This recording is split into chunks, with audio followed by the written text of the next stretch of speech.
Happy 27th anniversary! Yes! San Martin Namas!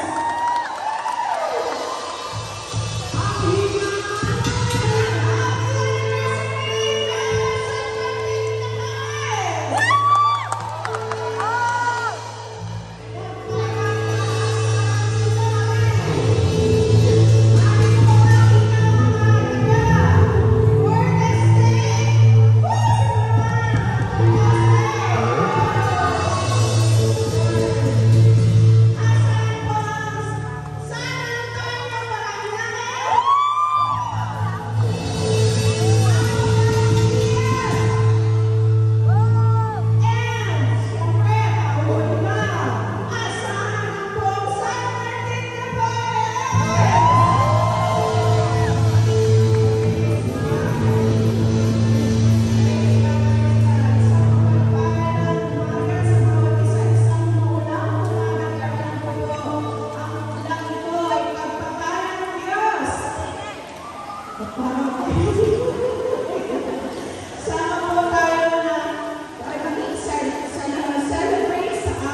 magkakaroon ng tunay na kalakasan upang ang mga tao ay makakilala sa kanya sa malalim at Bibliyang kaparangalan. Amen po ba?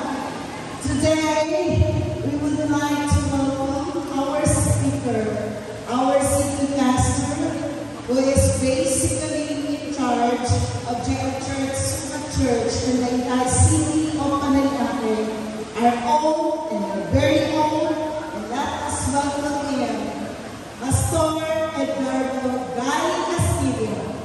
Let's welcome him. Thank you. Praise the Lord, praise the Lord.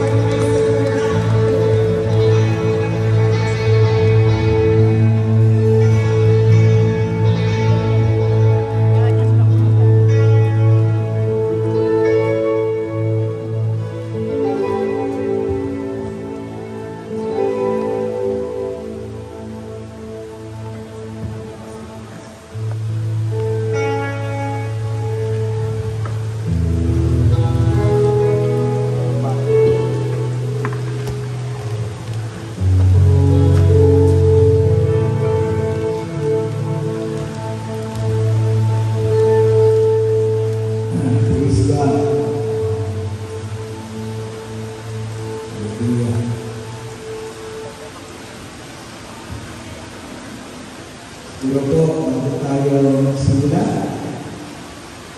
ay nais ko munang bumati ng isang napaka-masibag, masigabong tagumpay para sa JIL San Martin.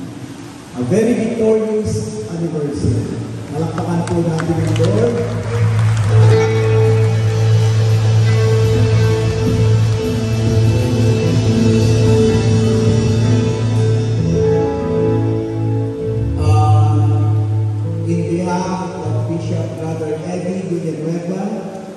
Our spiritual director of the Jesus is Lord Church Worldwide at ng leadership ng JIL Paranaque.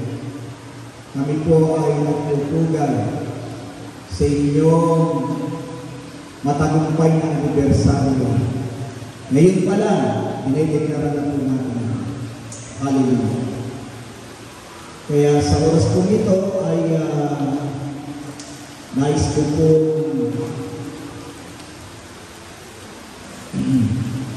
simulan po natin sa inyong napiling tema, the outpouring of the Holy Spirit. Yan. The outpouring of the Holy Spirit. At ito ay hinahon po natin sa Joel chapter 2, verse 28. It is a prophecy, mga kapatid. And Acts chapter 2, verse 17. So, inulit sa Acts 2, verse 17, it was prophesied in Joel chapter 2, verse 20. Ang sabi ng Lord, in the last days, I will pour out my spirit on all flesh. Your sons and daughters will prophesy. Your young men will see visions. Your old men will dream dreams. Nagpalain po ng Panginoon ang talatang ito na ating po pagbubulay-bulayan. At tayo po ay magko-concentrate sa kapangyarihan ng banal na Espiritu. Yan. So, it was prophesied in the Old Testament, mga kapatid, and it was fulfilled in the New Testament. No? Saan po siya nagkaroon ng fulfillment? Ito po ay naganap sa Acts chapter 2, verse 1 to 4. Ito po yung tinatawag na upper room experience. Na sila po ay nagsama-sama